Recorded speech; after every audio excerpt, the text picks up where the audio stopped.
Welcome to the broadcast of China and Our World with your host, Tom Pauken II, author of U.S. vs. China, From Trade War to Reciprocal Deal, and I'm also an Asia-Pacific Affairs commentator based in Beijing. Hi, my name is Edward Say. I'm a strategy and management consultant, and I'm currently in Hong Kong. Great. Well, today is Sunday, April 26th, and we're having very lovely weather here in Beijing, and I heard that the weather is also very good in Hong Kong. That's good to hear. Fantastic weather in Hong Kong. Great. So I think today I'd like to talk a little bit about how I think part of the problem maybe for why a lot of people are having a lot of misunderstandings about coronavirus is because there's a lot of conspiracy theories going around. There's claims that it was a lab-created virus. The Chinese did some terrible things. Some Chinese are saying Americans did terrible things. But let's try to address that, because I think in order to find solutions and how to handle the coronavirus, what we need to do is talk about perhaps these conspiracy theories and see if we can debunk them on our show. So today, there's a lot of stuff that's going around about Dr. Fauci. He's one of Trump's advisors at the White House, and he's doing his best to enforce quarantines in America and a few of the lockdowns, and he's trying to contain the virus, but not many Americans like him. He's a lot of enemies. So, Edward, what are your thoughts about Dr. Fauci? Are you positive on him, or are you worried about him? Dr. Fauci is an expert in the respiratory disease, and he's an authority. Similar to in China, our Dr. Zhong Nanshan, and he's also a very authority in the respiratory disease category. And in China, Dr. Zhong and his team has given the Chinese government a lot of advice on how to fight the coronavirus. And I think it's fair to say that we have seen pretty good results that came out from China in terms of arresting the pandemic. Whereas in the US, I think not everybody listened to Dr. Fauci's input, even though he's one of the experts. People have different opinions, and it looks like things are not very well coordinated. And unfortunately, because of that, I think a lot of decisions or actions were not taken, which is not very fortunate. Now, do you believe there's anything Dr. Fauci can do to overcome these doubts, or is it just going to be a long-running narrative of Americans thinking that Dr. Fauci is this Dr.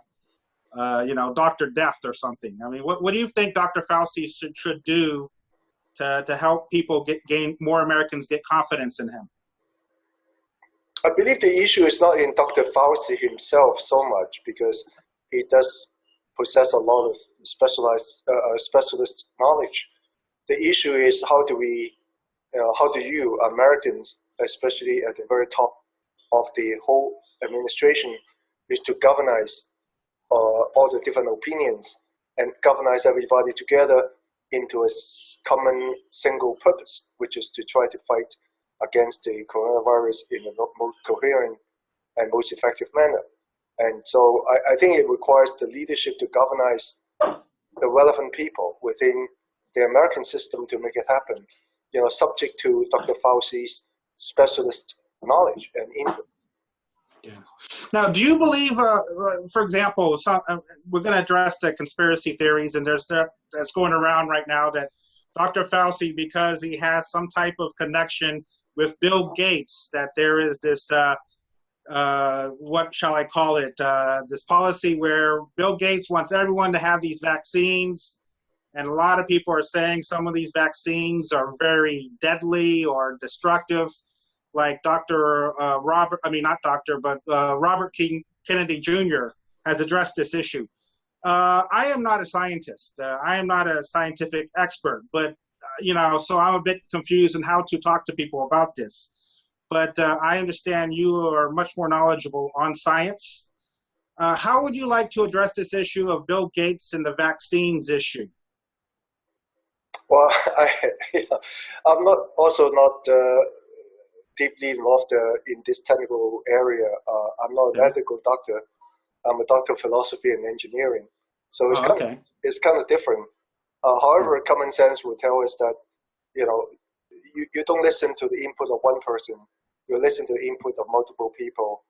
But the people have to be qualified. People who has to be subject matter expertise in the area of relevance. In this case, is about the respiratory disease, and you need to listen to experts as inputs and to find out what's the best solution. I think to try to postulate some kind of conspiracy just because people like to postulate is counterproductive. Okay, but I think the issue is there's so many right now people who believe these conspiracy theories. I'm on Facebook, and it's like everyone thinks that Bill Gates right now is like the most evil, villainous person in existence. I mean, it's really rather shocking. But then at the same time, I look at exactly what Bill Gates is doing, and I was reading The Economist today, and there's an article written by Bill Gates. It doesn't sound shocking. It doesn't sound disturbing. It just sounds like, let's just try to get the vaccines. Let's try to find a solution. What do you think is the reason that is sparking this conspiracy craze for people? Is it also the same in Hong Kong and the people are they also falling for a lot of these conspiracy theories? Well, there's always conspiracy theory, as you know, and you mentioned some of this at the very beginning of our dialogue, is how some Chinese believe that the virus was brought to China by the Americans. And of course, there's also stories about how Americans believe that the coronavirus was happened because of the Chinese eating bats or eating bat soups, right? All this are unfounded, right? We don't know actually. We don't know for sure, yet what really happened in terms of the source of the virus. And I suggest that we all leave this investigation into the hands of the specialists, people who really understand the science behind it, and allow them to do the research and track what really happened. My own hypothesis, and this is not a conspiracy, my own hypothesis is that the virus have existed in this planet for some time. Okay. It's been around.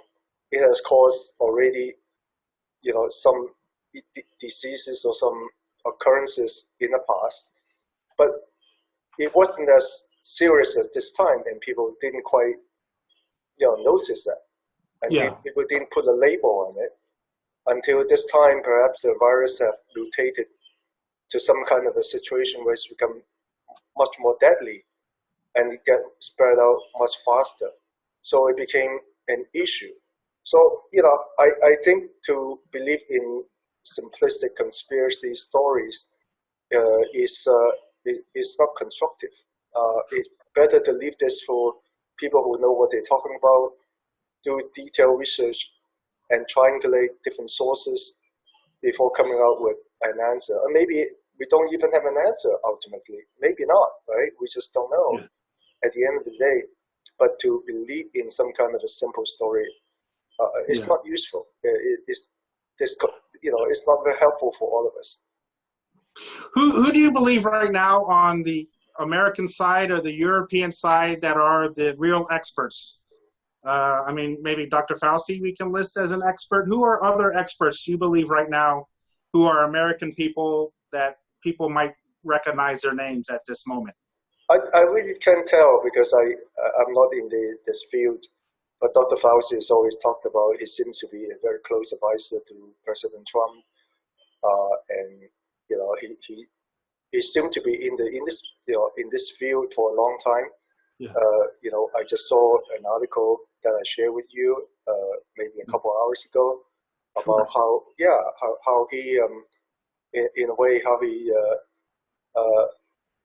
endorsed a paper or some finding by a medical worker almost 100 years ago on investigating into the sources of plaque, right? When plaque came to California, and so he's very well studied and very experienced. That's all I know. Beyond him, I don't know too much. Sure. Well, I've been doing a little bit more research on Dr. Fauci to see if he's really a good guy or a bad guy, and the research I've done has been very positive on him. What's interesting is what I found interesting would be that that medicine, I believe it was called maybe you can help me with the pronunciation. What was the pronunciation? Hydroxychloroquine or something? Yeah, something like that. Yes. Yeah, something like that. Okay, we'll just call it hydroxy. Yeah. So what's interesting is that some people were taking it and they were getting positive results, but Dr. Fauci kept saying, let's do testing, and then we'll decide whether it's a really effective medicine or not. And I had done some research on how medicines get tested and the psychological issues. So sometimes when people take a medicine that might not work, they think it will work, so that it's like that sugar pill analogy. That's right. And they're taking this hydroxy medicine and they're going to think it's going to cure them, and now suddenly they're better. It's just a psychological thing. But when you do the testing, and I had a scientist tell me this about 2-3 years ago, is if you're being tested, they never tell the person if you're getting the real drug or the fake drug. So they have 50% are going to get the real drug, 50% get the fake drug. So when they give it out and people take the fake drug and they think they're getting better, well, that's because they think they are getting the real medicine. That's right. But exactly. So they did this testing, and what I discovered is that through the blind testing, hydroxy medicine was not very effective. Right. Have you heard anything about this testing, or because it was just a recent story? I read about it about 2 or 3 days ago. I have not read it, Tom. But I do know this impact or this effect of how people believe a drug could help, but in fact it's just a sugar pill. Yeah. I know, and then we can't really blame people. I mean, we all want to live. Right. We all want to get better. So even if it's a fake drug, and if that keeps you alive, great, you're alive. I mean, and sometimes it really is psychology, as you know. Right. And I think Dr. Fauci was correct. He said, wait, let's get the science, let's get the proof before we use this to treat all patients. That's right. And I think actually that was the reason he was getting a lot of criticism, because he was saying, wait for testing. And I'm sure you know about this. You spent some time in America like I did. We Americans have no patience, So it's like the testing, get it done now. So tomorrow we got the cure. And I think really it's just a case of that.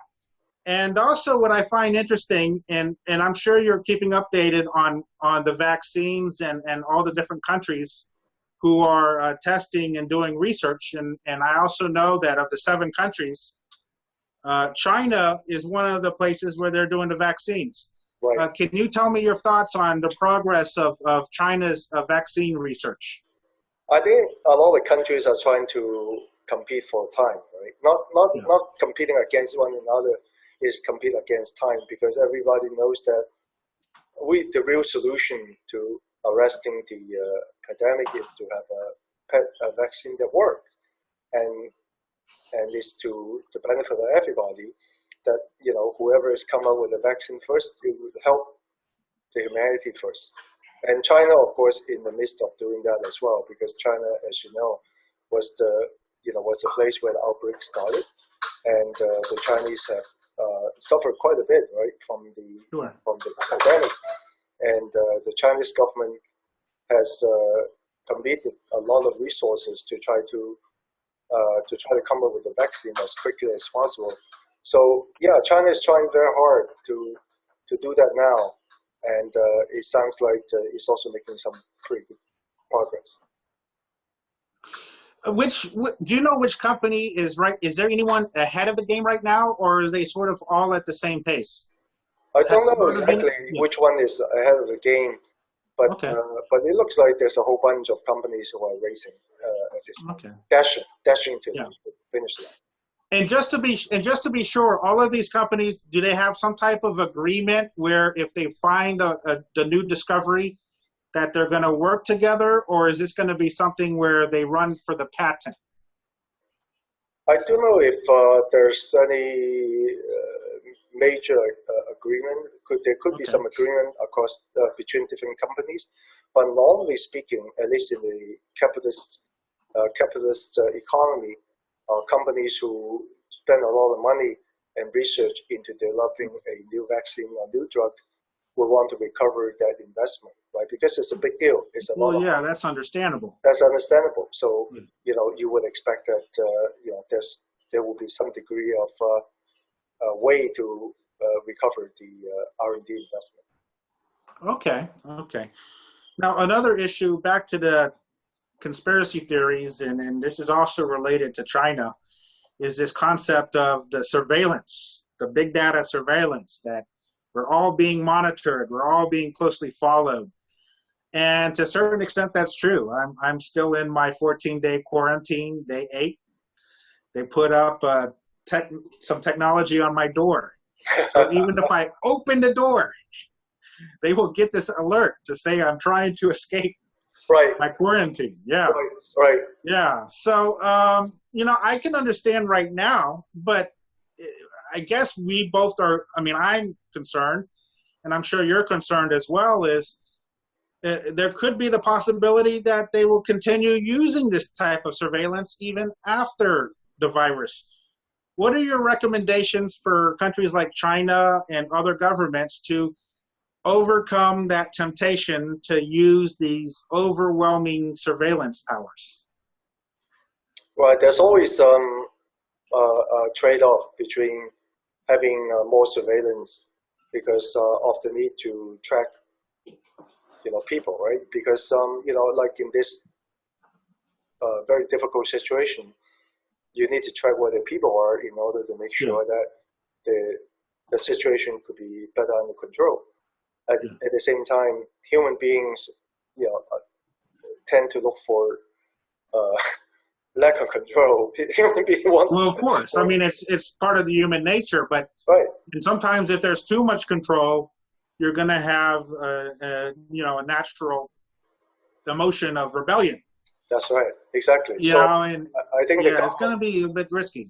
The government will every government have to make a decision on where the line should be best drawn.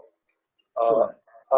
But I think, one need to also understand that despite what many people in the West have been talking about China as a surveillance economy before the pandemic, the fact of the matter is that despite that, China was not able actually to track all the citizens, especially citizens in Wuhan.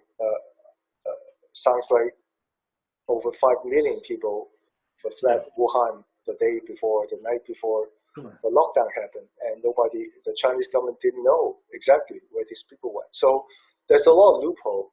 So from the standpoint of public health, it's important to make sure that people are properly tracked, and so you can minimize the healthcare risk. But in a normal day, in a normal period, right?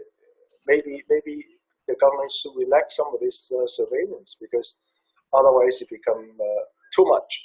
When it becomes too much, people feel offended, and people are not happy. Will not be happy with that. So ultimately, the government will need to make the right decision. But for now, this is still somewhat of an unusual period when the pandemic is, at least in China, is being handled, but it's not 100% handled. So I think the government is trying to make sure that there's a minimum probability that things will happen again. Yeah. And also something we can address from the positive side is how, although the economies have been hard hit in China and elsewhere, and as I mentioned earlier, I was reading The Economist Edward, and I read an article about e-commerce and logistics and autonomous logistics. Tell me more about that. I'd like to hear your thoughts on how e-commerce has been impacted, and this idea of autonomous deliveries has seen a major growth spurt nowadays. What would you like to say? The theme of the Economist article is that the pandemic is going to be driving more innovations across the world, and of course China included. Right, China is a hub, major epicenter for business innovations, and much of the innovations are happening in the e-commerce or online operations. We're seeing that already, as you know, like what we're doing right now. We're doing a Zoom call. Zoom, it's a remote communication tool, and it's become extremely popular, right? And education is now being done remotely. A lot of food delivery. I'm sure you do order food during the. I have no choice right now. Exactly. And, so food have to deliver to you. Sure. And there's a couple of reasons. One is that people are a little bit more concerned about the health risks of human beings delivering food to you, right? Yeah. So people may prefer a non-human being, a robot, to do that. Second is that despite what we're now talking about a short-term pandemic, but for the longer term, the Chinese worker actually, relative to the increasing demand for e-commerce, in particular in food delivery and produce delivery, the supply side is on the short hand relative to the demand side. So many of these e-commerce companies will need to backfill the deliveries with robots. And at the same time, on the supply side, technology is improving quickly, where ability to do autonomous driving or autonomous going around, in particularly in moderate to low and moderate speed, right, in a more confined environment, that's increasingly commercially possible. So quite a lot of companies in China who are engaged in this kind of e-commerce business are now seriously investigating into this kind of robotics for the so-called last mile or last 50 yards of food delivery or produce delivery. And we see that as an emerging trend, and that will prove to be a new innovation coming in particular in China. Yeah. So do you believe, and I just recently also read that Alibaba is making a major investment in cloud computing. I believe it was 200 million RMB or $200 million. I'm not exactly which currency, but it's a lot of money. Yeah, because a lot of this, a lot of the big data is going to be done through the cloud. Okay. And increasingly, a lot of the activity is going to be distributed. Activities don't need to be concentrated in one location. You don't need everything to be done in Beijing, or Shanghai, or in Hangzhou, or in Berlin, or New York. It can be distributed, and the way to connect the data increasingly through the cloud. And cloud is big data storage. But in order to enable the data to be used productively, you need to have ability or advanced ability to make use of the data. And that's where algorithms for cloud is going to be increasingly important. And that's why cloud computing is a big deal going forward. What I also find interesting is that a lot of Chinese companies are becoming very successful now. I think Would you say that's an accurate statement? Very surprising. I mean, when you think about it, because the economy should have collapsed, everything should have fallen apart. But now you have this sector of e-commerce, cloud, the medical supplies. They're booming. It's like they're bigger money than the oil. The oil is crashing. This is the new oil. Yeah. Data is the new oil for sure. But there's Yeah, always exactly. two sides of the story, Tom, as you know, right? You know, we got a lot of, in China, as you know, we have a lot of companies who are suffering, in particular SMEs in more traditional industries. You know, China have a large share of those. It's similar to in many countries and many other countries. But China has really stood out on the, as I mentioned, on technology innovations over the last 12, 13 years. Why I mention 12, 13 years is because in 2007, Steve Jobs at Apple at that time, he introduced the iPhone, right? You know, he made the famous launch at the Moscone Center in San Francisco, and that changed the world. It certainly changed China a huge, big deal. Since that time, the Chinese really have gravitated towards the using of smartphone, and from the smartphone on the use of the wireless internet for all sorts of the daily usage patterns. And from that, it sprouts incredible amount of innovation, and still today, right? And so the wireless internet provides the basis, but now we're into new technologies such as 5G, such as the Internet of Things, IoT, or some people call AIoT, meaning the combination of AI and IoT. Oh, that's new for me. Oh yeah, I haven't heard that yet. Yeah. Yeah, it's incredible. It's the AI plus IoT is wow. So, and the Chinese many Chinese company at the forefront of that, etc.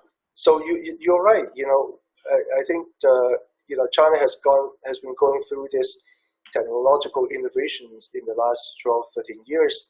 Is riding on the curve, and paradoxically, the pandemic is actually giving more reasons for new innovations to develop, and many of the Chinese companies are right in the middle of that. And so let's see how it goes, because a lot of this is going to be, by definition, experiments. Some experiments will work out, some by definition would not. But I say, given the size of the market in China, given the need to become more automatic, more online and so on, the odds are pretty good for those companies from China who get the basic ingredient to make it happen. So yeah, you're right, Tom. I think your observation is absolutely correct. Yeah. Well, sometimes it takes a crisis to create new innovations, and also I like to end on a light note. And I've noticed you have a New York Yankees cap. I wore the cap because last time you wore the uniform of New York Yankees. Yeah. Of course, New York City, unfortunately, is the epicenter of the outbreak in America. Both you and I have spent some time in New York City. Our hearts are there. Our hearts with the people in New York City. We really hope that New York can get out from this crisis as quickly as we could. We owe a lot to people in New York City because when I went to school in America, I spent quite a bit of time on the East Coast, and New York, of course, is the I love the East Coast too. Financial, capital, right? I met so many smart people in New York, and learned a great deal from people in New York. So I hope the very best for New York City. But I also recognize that you put on Dallas Cowboys. Yeah, you mentioned last week about my being a fan of the Dallas Cowboys, and you were a bit surprised I didn't wear a Dallas Cowboys shirt. So this week I wanted to show you that, yes, I do support my Dallas Cowboys. This is my hometown, and I'm very proud to be from Dallas. And as I checked a little bit on the news research, it looks like Dallas was not very hard hit. Yeah. A lot of people are following through on the social distancing. Yes. And a lot of people in Texas follow through. They're not complaining, and that's one good thing I love about us Texans. Yeah, we just get the job done. Get the job done. You guys of course, you got a vast territory. You got, a lot of space, and it's great environment. You know, I've been to Dallas a few times, Sure. and Texas in general too. It's a Yeah. great state. It's a lot of good people. So, you know, And it's a great state for business. Because, as I said, we get the job done. We're not going to complain. If we say we're going to do it, we do it. And that's one of the things I love about Texans. Is like our handshake is our bond. If we say we're going to get it done, we get it done. And you know, the way the Texans have handled the coronavirus is a perfect example of it. well, They did not have to be forced into it. They said we're going to follow the social distancing, and they did. well, that's good discipline, as you know, Tom. Yeah. You know very Sure. well. Since you're in China, you're in Beijing.